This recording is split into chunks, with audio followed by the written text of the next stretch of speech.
Ya baik, selamat pagi anak-anak sekalian. Apa kabar kalian? Dan Pak Guru harap kalian dalam keadaan sehat semua ya.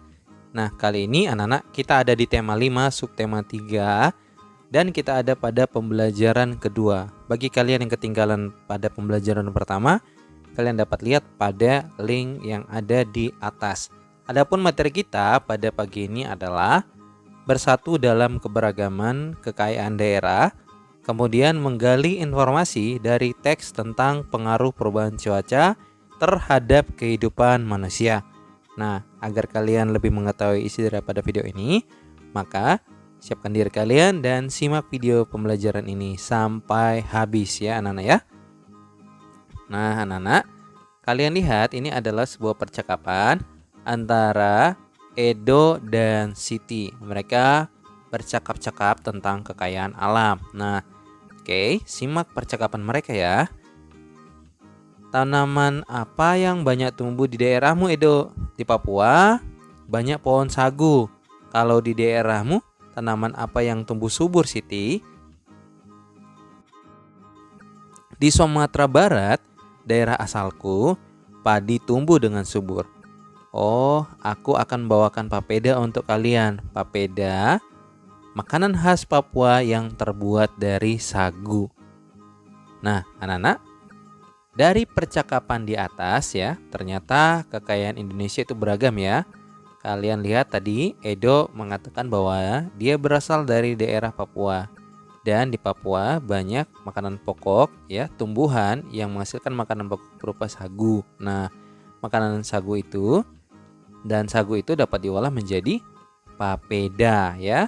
Tentu kalian ya sudah pernah memakan papeda karena kita berasal di daerah Sorong, Papua Barat ya. Nah, sedangkan Siti berasal dari daerah Padang. Keduanya pun kalau kalian lihat dari percakapan tadi memiliki latar daerah yang berbeda ya.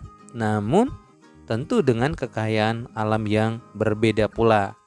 Oleh karena itu, anak-anak, Indonesia merupakan negara kepulauan yang membentang dari Sabang sampai Merauke ya. Dan Indonesia terkenal akan keberagaman hasil alam, adat istiadat maupun budayanya. Nah, berbagai keberagaman kekayaan daerah tersebut membuat bangsa Indonesia bangga sehingga terus bersatu. Keberagaman tersebut sejalan dengan semboyan bangsa Indonesia, yaitu Bhinneka Tunggal Ika, yang artinya meskipun berbeda-beda tetapi tetap satu. Nah, simbol Bhinneka Tunggal Ika itu anak-anak terdapat pada lambang negara kita, yaitu burung Garuda. Di mana letaknya? Nah, letaknya ada di cengkraman kaki daripada burung Garuda ya anak-anak ya. Nah, kalau kalian lihat pada gambar ini ya, ini menandakan bahwa adanya bersatu dalam keberagaman ya, bahwa keberagaman itu merupakan suatu kekayaan. Agar kekayaan keberagaman itu tetap terjaga, apa yang harus kita lakukan? Tentu kalian tahu bahwa harus memiliki sikap toleransi, harus memiliki sikap bersatu agar apa? Tidak terjadi perpecahan. Nah, kalau kalian lihat pada gambar ya, itu ada banyak suku ya. Ada suku yang berasal dari timur ya. Kemudian ada Betawi, Jawa, Padang, Papua dan sebagainya. Nah, ini menandakan bahwa bangsa Indonesia juga memiliki keberagaman budaya ya, dan keberagaman suku. Kalau yang kalian lihat ini berarti keberagaman pakaian adat ya. Nah, anak-anak, dalam keberagaman itu seperti yang Pak Guru sampaikan tadi bahwa sangat perlu adanya sikap saling menghormati perbedaan ya. Bagaimana cara saling menghormati? Nah, sebagai anak sekolah ya, kamu harus bisa merasa bangga atas keberagaman yang dimiliki oleh orang lain. Kita tidak boleh saling menjelekkan ya. Karena dengan adanya perbedaan justru dapat membuat kita menjadi bangsa yang semakin kuat. Nah, keberagaman kekayaan daerah sebaiknya membuat kita untuk terus bersemangat untuk mengembangkan dan melestarikannya. Contohnya, pada saat acara festival keberagaman daerah ya, atau festival festival budaya ya, atau pameran seni budaya dari daerah kita, maka kita harus bangga dan mau untuk melestarikannya. Contoh ada karnaval ya.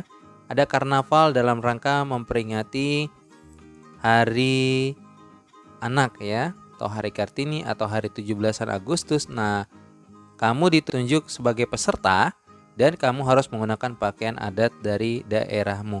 Maka kamu harus berbangga ya.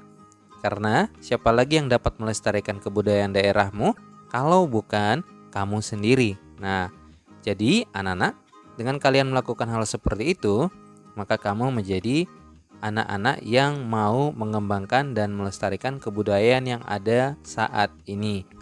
Dan kesemuanya itu akan terwujud jika kita menerapkan sikap bersatu dalam keberagaman ya.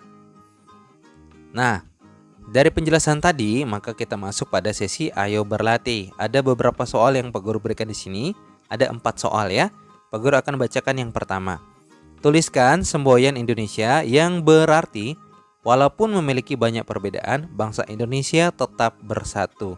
Dan yang kedua, Pancasila sila keberapakah yang mencerminkan nilai bersatu dalam keberagaman?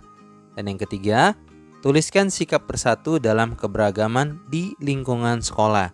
Dan yang keempat, lakukanlah tanya jawab dengan teman sekelasmu tentang A. Dari daerah mana asal temanmu? B. Hasil alam apa saja yang terkenal dari daerah asal temanmu? C. Hasil kerajinan apa yang terkenal dari daerah asal temanmu? D. Bagaimana pendapat temanmu mengenai kekayaan daerah asalnya? Nah, kerjakan dengan jujur dan penuh tanggung jawab ya anak-anak. Oke, kemarin anak-anak kita sudah belajar tentang cara menyajikan sebuah informasi dalam bentuk peta pikiran. Nah, kali ini kita akan belajar mengenai menggali informasi dari teks tentang pengaruh perubahan cuaca terhadap kehidupan manusia. Kita tahu bahwa kita dapat menggali informasi dari teks dengan membuat daftar pertanyaan. Nah, berdasarkan teks dengan membuat daftar pertanyaan berdasarkan teks yang kita baca. Sebagai contoh, teks tentang pengaruh perubahan cuaca terhadap kehidupan manusia. Nah, kegiatan sehari-hari ada yang dilakukan di dalam rumah dan di luar rumah. Kegiatan di luar rumah misalnya ya, berkebun, bersepeda, berolahraga di lapangan, dan bermain di taman bermain.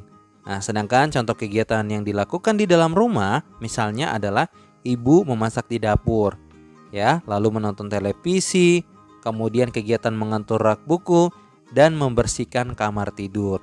Jika cuaca cerah, kita dapat melakukan kegiatan di luar rumah dengan leluasa tentunya, ya. Namun jika cuaca berubah menjadi hujan, kegiatan di luar rumah sebaiknya dihentikan. Contoh ya, kamu dan teman-temanmu sedang bermain kelereng misalnya, bermain kelereng di halaman rumah. Pada saat cuaca hujan mungkin kalian bisa berhenti atau kalian dapat melanjutkannya di teras rumah ya.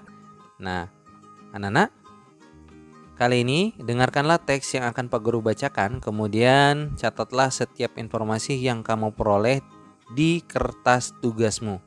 Nah, kegiatan keluarga pada hari Minggu. Pada hari Minggu, seluruh anggota keluarga Lani berkumpul di rumah. Ayah, ibu, Lani, dan adik bangun pagi walaupun hari libur. Seperti biasa, pada hari Minggu mereka berolahraga pagi bersama. Hari cerah, mereka dapat melakukan kegiatan di luar rumah dengan leluasa. Setelah berolahraga, mereka berencana melakukan kegiatan masing-masing. Ayah dan Lani akan berkumpul dan merapikan halaman rumah. Ibu akan pergi ke pasar bersama adik. Ayah berkebun dan merapikan halaman rumah dibantu Lani. Ayah memotong rumput yang sudah tinggi. Lani merapikan pot bunga yang letaknya mulai tidak teratur. Ayah menyapu potongan rumput. Lani memunguti sampah-sampah dan memasukkannya ke tempat sampah. Nah, anak-anak, dari bacaan ini catatlah informasi yang kamu peroleh dari teks tentang kegiatan keluarga pada hari Minggu ya. Oke, sekian pembelajaran kita anak-anak untuk tema 5 subtema 3 pada pembelajaran kedua hari ini. Semoga bermanfaat bagi anak-anak sekalian. Dan Pak Guru ucapkan sekian dan selamat pagi.